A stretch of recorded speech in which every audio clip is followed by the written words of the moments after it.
Piauí. Vossa Excelência dispõe de até 13 minutos.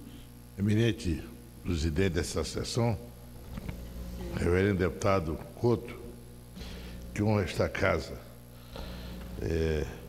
Deputado Couto realmente é um parlamentar que engrandece o parlamento brasileiro e basta ver que ele preside esta casa várias vezes sem ter nenhuma participação na mesa, mercê da sua dedicação com a atividade parlamentar. Mas, senhor presidente, eu queria aqui hoje parabenizar o editorial do jornal o Globo sob o título A Ameaça de Retrocesso a respeito do julgamento nos próximos dias da ação direta de inconstitucionalidade ADI de 1923, que questiona o modelo de gestão das organizações sociais. Senhor presidente, eu me recordo, enquanto presidente Cacheiro Branco,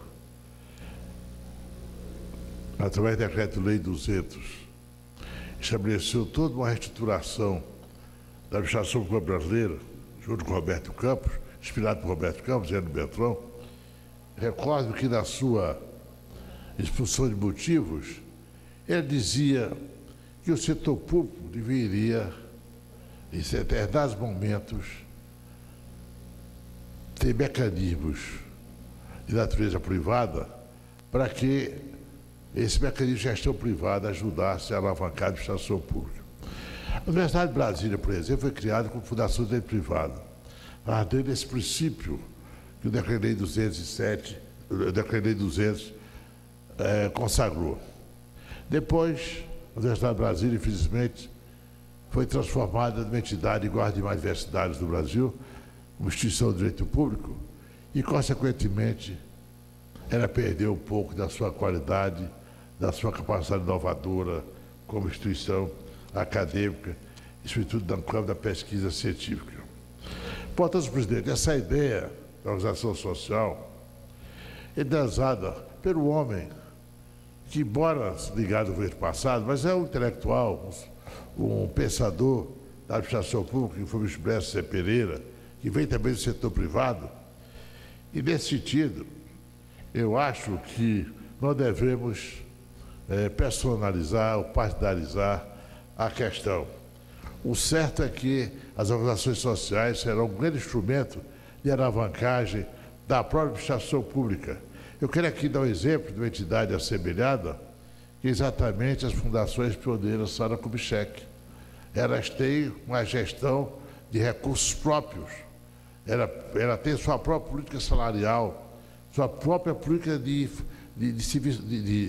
cargos públicos, de cargos da instituição, razão porque ela é hoje a principal instituição do Brasil na área da recuperação ortopédica. Poderíamos, nesse caso também, senhor presidente, citar o caso de várias universidades estaduais. Como diz aqui o jornal o Globo, a Rede Nacional de Ensino e Pesquisa, o INPA, Instituto Nacional de Matemática Pura e Aplicada, a própria empresa Brasil de Comunicações, diz o Globo, que administra a TV Brasil, tem contrato de gestão com uma OAS, uma organização social. O ex-diretor do Instituto Nacional do Câncer, Marcos Moraes, tentou por 2 anos transformar a sua gestão numa OAS, mas não conseguiu isso. Mas o mais interessante, presidente, vou ler aqui, ipsa literis, o editorial do Globo, no que diz respeito ao Teatro Municipal do Rio de Janeiro, diz o jornal Globo. As vantagens desse modelo são óbvias. Um caso típico é o Teatro Municipal do Rio de Janeiro, que esteve recentemente para ser transformado em organização social. Como isso não aconteceu, até hoje surgem complicações, porque não se pode administrar um teatro de ópera como se ele fosse uma repartição pública, com constatação óbvia, mas o óbvio, às vezes, demora para ser aceito. Outras casas de cultura, como os principais museus de Janeiro, estão no mesmo caso e dependem cada vez mais para a sua manutenção e desenvolvimento da sociedade de amigos, que são a forma de driblar a rigidez da administração pública. Sendo um subterfúgio, esse caminho, a toda hora, acarreta problemas para quem não se limitou a uma gerência burocrática da instituição. No caso dos hospitais, é voz corrente que o sistema das organizações sociais foi testado e aprovado pela população. Senhor presidente, eu acho que essa ideia tem o apoio entusiástico do ministro da Ciência e Tecnologia, Sérgio Rezende, do ministro da Educação, ministro Fernando Haddad, porque eles vão ter mecanismos de natureza privada, gestão privada, do organismo de interesse público, vai agilizar a sua operacionalização e vai fazer com que essas organizações deem excelência aos seus quadros, exatamente pela liberdade de contratação de seus servidores, de seus empregados. Eu quero aqui citar um exemplo, senhor presidente, do mais importante museu do sertão nordestino hoje, que é a Fundação Museu Americano, senhor Nonato, um belo museu de arqueologia, onde lá retrata vestígios do homem pré-colombiano. Essa pesquisadora de Erguidon, que descobriu que o pré-colombiano passou primeiro pelo o sertão de hoje, que na época, com certeza, tinha muitas manifestações de natureza climática e outros biomas diferenciados, Mata Atlântica, etc, etc. Pois bem, o museu vive hoje, praticamente, de doação da Petrobras.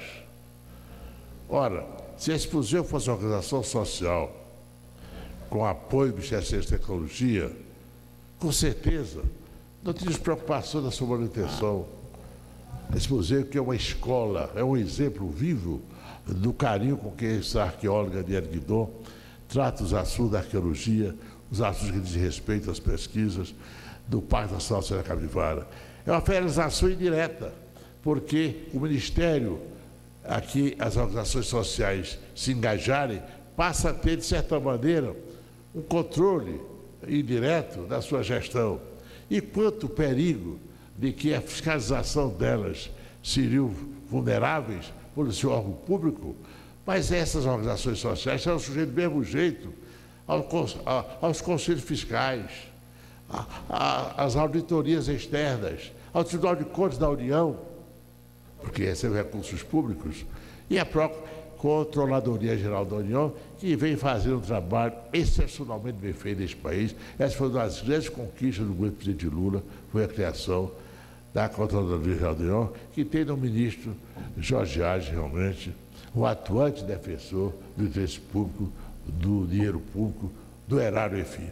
Portanto, presidente, ao pedir a Vossa Excelência a transcrição desta casa, do pré-eleitoral de O Globo, ao mesmo tempo, quero parabenizar o jornal O Globo pela essa luminosidade do seu raciocínio, por essa grande contribuição às vésperas do julgamento da DIN, e tenho certeza de que os senhores ministros do Supremo Tribunal Federal, com certeza, levarão em conta de que determinados estamentos burocráticos, ao invés de agilizar, de inovar, modernizar o interesse público, às vezes as camisas de força da própria burocracia kafkiana impedem o seu florescimento, o seu desabrochar.